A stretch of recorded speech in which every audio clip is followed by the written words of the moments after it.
Hi. So the first test at Headingley is over, and yes, we have a winner. It is England which has won the test. They outplayed India convincingly, and it was a dominant performance on the fifth day, and they won the game completely outplaying India.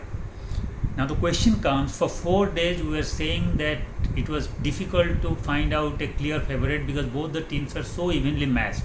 Then what happened on the fifth day to make this game so lopsided, so one-sided in favor of England? The answer is simple.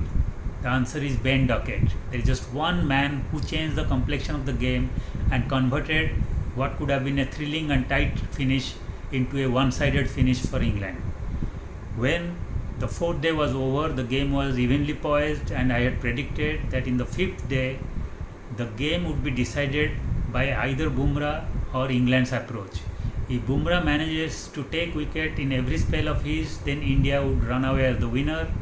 But at the same time, if England plays smart cricket instead of the reckless, silly baseball 1.0 version which they have been playing for the last 22 tests, where they have been giving no respect to test cricket, no respect to the pedigree and skill set of a bowler, no respect to the pitch conditions, and they would be going just senseless against any ball, every ball trying to hit for boundaries, then they would be destined to lose this test and India would win this test. But in the contrary, if England would come out with a master plan to moderate their innings and play a 2.0 version of baseball, not completely throwing out the template but just tweaking the template to just mix it up a little bit, where they would mix up the aggression with caution, and then they would moderately use it by giving respect to the match winning bowlers of the opponent like Bumrah, and be little conservative and wait for that time when the support bowlers would come in from India, whose confidence would be so low because of their hammering they got in the hands of England batters in the first innings. Then England could really punish Indian support bowlers because they have been looking very listless, and they could really punish them, and while punishing them they could again up their run rate to a level of baseball without actually trying to go berserk against all the bowlers at one go. And when England came into bat, they had exactly followed that template. They came with a master plan and they executed it to the T. They were superb with their execution. It is one thing to have a master plan, but to execute it so perfectly, it was fabulous, and Crawley and Duckett did it fantastically. They knew there was a cloud cover, they knew the ball was darting around a little bit, there was light also, and they knew it was not the easiest condition to bat, and the pitch was also slightly uneven. So they wanted to give respect to a great bowler like Bumrah, so they didn't want to take any chance against Bumrah. They tried to negotiate because they knew at best Bumrah could bowl 24 to 30 balls in one spell, because he had to give in to a new bowler because he could not go on for the entire day. So they were ready to bide their time, and so they allowed Bumrah to just bowl a few dot balls. On the other hand, from the other end, Siraj was also giving a good support role to Bumrah, so they realized it. So they didn't want to also go hammer and tongue against Siraj. They also gave some respect to Siraj, and they were trying to wait for the loose ball to punish. And that is the way they allowed the first spell from the top two bowlers to be over, and they gave that first hour to India without panicking. And the run rate was a little above 3, but they didn't bother. They didn't allow their ego to come to haunt them, or to get pricked by their ego to say how could we score only at 3 when we are known to score at around 5 and 6. And they followed their strategy perfectly, and finally Bumrah and Siraj had to give way to Prasidh Krishna and Sardul, and the moment the support bowlers came in, Crawley and Duckett went into their full baseball mode and then started hitting boundaries, and the run rate hit sky. And then that kind of an approach ensured that by the time the first session ended and lunch happened, in spite of giving a complete 1 hour to India with a conservative approach, they still ended at lunch with a net run rate of 4 plus, which was just about good enough for them to maintain to win the test across the day. So they knew they had not done anything wrong with their run rate, and they were comfortably placed. There was no pressure, and they would they are on their course because they had all the 10 wickets in hand. And they also knew in the second session batting would be much easier, because that has been the case with Headingley pitch traditionally. Second session becomes the easiest session to bat, and that's where Duckett went on a rampage against the Indian bowlers, whoever came in, especially the support bowlers, and he started hitting boundaries almost every over. He didn't even spare. Jadeja was bowling on a 5th-day pitch with a lot of rough patches at the off stump of a left-hander, but he used reverse sweep brilliantly to even hit sixes. Forget boundaries. He even hit six, a mighty six against Jadeja to deflate his self-confidence, and both of them added 188 priceless runs, and you could not have asked for a better opening partnership when you are chasing 371, which is a formidable total. And while doing so, they beat and they broke the earlier record of 112 runs for the first wicket in the 4th innings at Headingley that was set by Short and Sutcliffe for New Zealand in 1949. So at 188, Crawley departed, and at 206, Pope departed, but Duckett was still going strong and he was creating havoc among the Indian bowlers. Finally, at 253, he departed just 1 run short of 150, but by that time he had brought England to a position where they could see the victory target comfortably, and with almost 7 wickets in hand, it was never going to be a problem for England even after Duckett's dismissal. And he had put England at a run rate of almost 4.5 by then. That means run rate would never be a problem for England, and they would be never have to take too many chances because the run rate has been already taken care by Duckett. But what happened in the very next ball was a little bizarre, because Harry Brook came and he again played a really stupid shot, just like he had played at Duck against Bumrah in the first innings. He played another stupid shot in the very first ball. He faced Shardul Thakur to get dismissed, and 2 wickets in 2 balls put some pressure on England. It was astounding to see Harry Brook trying that kind of a shot, because remember, he had tried the same while on Duck in the first innings and he was dismissed actually, but then he was lucky that he got a reprieve because it turned out to be a no ball. But it seemed that he would have learned something from there, and also he would have learned so much from watching Crawley and Duckett to at least give some time to the bowlers so that his eyes could set in, and then he could have a comfortable outing there, and then he could really accelerate. But he went for a bizarre kind of a white ball shot and then got dismissed and put England in some sort of a trouble at 253 for 4. Then Captain Stokes joined Joe Root, but then Stokes also played a bizarre innings for some time. He scored 33, but he looked never in control, especially against Jadeja. He showed as if he had no confidence on his batting skills or his ability to counter Jadeja. He gave a feeling as if he was playing on a minefield of a spinning track in maybe somewhere in India or maybe somewhere in Sri Lanka. So he was going berserk with just one shot, that is reverse sweep, and with fielders well in place in the square leg boundary, his best connected shot was only fetching a single, whereas he was missing out on 3 to 4 occasions while trying that reverse sweep, and all those 3 or 4 occasions in every Jadeja over he looked capable of getting dismissed, and ultimately he got dismissed playing the same kind of a shot against Jadeja. And it was completely incomprehensible to see the captain having no confidence on his batting and playing such kind of an innings. But however, scratchy as it is, he played a knock good enough to at least add 33 runs to take England a little further close towards the target. But then when Jamie Smith came, luckily he showed what kind of talent he possesses and what a great future he has, because right from the day ball 1 he showed no sign of any anxiety or any tension or any stress. He played brilliantly. At the same time, he also didn't take too many chances, but he was maintaining a good decent run rate, and he gave great company to Joe Root, who was the best man at the other end to stabilize the innings when a team is chasing or England was chasing a formidable target of 371, and Root held one end up and ultimately ended up with a fantastic innings of 53 not out. And Jamie Smith, once the target was reduced to around 20 to 25 runs, he showed his full Arab shots by hitting 4s and 6s.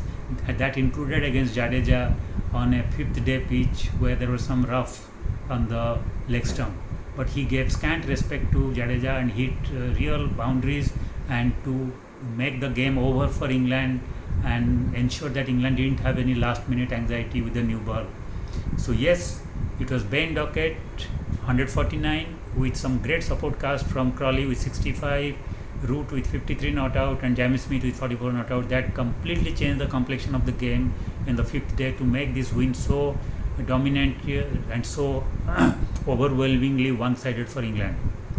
But if we analyze the entire 5 day of test, then we know that why India lost, just not because of Ben Dockett today. There were 3 to 4 glaring problems and mistakes that India did that were ultimately responsible for India not winning. Forget England losing. India should have won this test, because for most part of the 4 days of the first test, India was in dominating position in the driving seat. But every time they were placed in the dominating position or the driving seat, they were surrendering the initiative to England. They were refusing to grab the momentum, and they did some monumental mistakes which you don't expect from a big test playing country. And when you do such kind of monumental mistakes, you are bound to grab defeat from the jaws of win, and India did exactly that.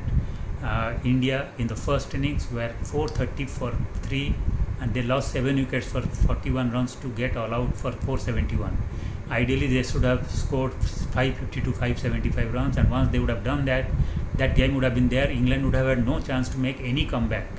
But then that monumental collapse happened in the first innings, and 132 was one-off case. But no, India showed in the second innings they were capable of even a bigger collapse, because in the second innings they were at one stage 333 for 4.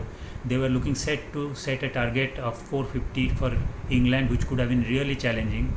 But then they lost 6 wickets for 31 runs to get dismissed for 364, and they could only set a target of 370, which was very much chaseable on a Headingley pitch with fast outfield and a decent pitch. So twice batting collapses happened that were a major reason for India surrendering the initiative. And if that was not enough, India's catching was horrendous in the 2 innings. In the first innings they dropped 5 catches, in the second innings they dropped 3 catches, and also they had one dismissal of a no ball of Harry Brook in the first innings when Brook was at 0 and he went on to score 99. So when you have such kind of indiscipline in your bowling, either with such drop catches and also with no balls and costly no balls, you are never going to win a match in a tightly contested game. And that's where India completely surrendered the initiative. Even after those batting collapses, India could still have a sizable lead, but when you drop 5 catches in one innings and 3 in the second, you actually give a chance to the opponent to come back. And instead of having a healthy lead, they could only end up with only 6 runs lead in the first innings, and in the second innings it was never enough for them to defend that target when they also dropped catches against players like Ben Dockett. So yes, India had some glaring mistakes, and also India's another problem was the support bowlers, especially the fifth bowler. India has to relook at their strategy of selecting the all-rounder to try to strengthen their batting. So maybe Shardul Thakur and Nitish Kumar Reddy may not be the solution. Maybe India should have gone for either Arshdeep Singh or maybe Kuldeep Yadav, who are genuine wicket takers. And if they would have taken wickets to reduce England to a much lesser target in the first innings, maybe the need for depending on the lower middle order would have been reduced. But then India has another challenge now while trying to rectify this. If India tries to rectify, they have to also remember that they have had some colossal lower middle order and tail ender collapses in both the innings. So considering that, whether they would have the confidence to further dilute their lower middle order and take a specialist bowler, or they would like to replace Shardul Thakur with Nitish Kumar Reddy, trying to take care of their batting further. But according to me, they should really go for specialist bowlers. But I am not sure, knowing how the approach of Gambhir has been as a coach in the VGT, one feels that he may go back and fall back upon Nitish Kumar Reddy. But that is not looking a great strategy for me, but we have to wait for that. But anyway, that picking of the fifth bowler was a problem, because Shardul Thakur was grossly underbowled because of his poor bowling in the first innings. In the second innings, though he took 2 very vital wickets, but he was looking not in control of his bowling, and he was looking a little tentative. And then Prasidh Krishna, in spite of taking a few wickets, was leaking runs in every over. He was giving boundary balls in every over. So this kind of support bowling, India could never sustain the pressure after Bumrah did the job, or after Bumrah and Siraj had some impact in the 5th day. So India has to look at their support bowlers also. So support bowlers, batting collapses and catching, these are the 3 major reasons for which India lost. And now talking about the batting, if you know, when India came into this test, India had a different kind of batting worry. It was expected that without Rohit and Kohli, India's top order would be tested because they have talent but they don't have experience, and maybe they would be struggling against the seamers and swing bowlers of England. But it just the reverse happened. India had 5 centuries from the top order in across the 2 innings. So 4 out of the top 5 batters scored centuries for India, except only Sai Sudarshan, and those 4 batters scored 5 centuries. This is the only instance in the history of Test cricket where a team has lost a Test match after 5 centuries being scored in its batting in the 2 innings. Earlier in 1928, Australia had lost a Test after their batters had scored 4 centuries. But this time India broke that record, not a great record to break, that after scoring 5 centuries also India ended up in the losing cause. So India had a different worry coming into the test, which turned out to be not an worry because India's frontline batters played brilliantly, and that is a great positive going into the second test. Now India should not be worrying too much about their top order batting or the frontline batting. India has to focus on the lower middle order and tail order batting, because let's not forget there were 3 dogs in the first innings, so 3 centuries and 3 dogs in the first innings, and 2 centuries and 3 dogs again in the second innings. So that means 6 dogs for India. So India has to look at how the tail enders and the even lower middle orders and tail enders should contribute a little bit. They can't just fold like a pack of cards, and that would not give India any chance of winning a test match against a strong English batting lineup in their English conditions. So hopefully India should address those issues before the second test and come out with a better strategy. But India is capable. That positive thing is India is capable. It's a 5 test series. It's a long tour. India is capable because India's batting is in good shape, especially the frontline batting.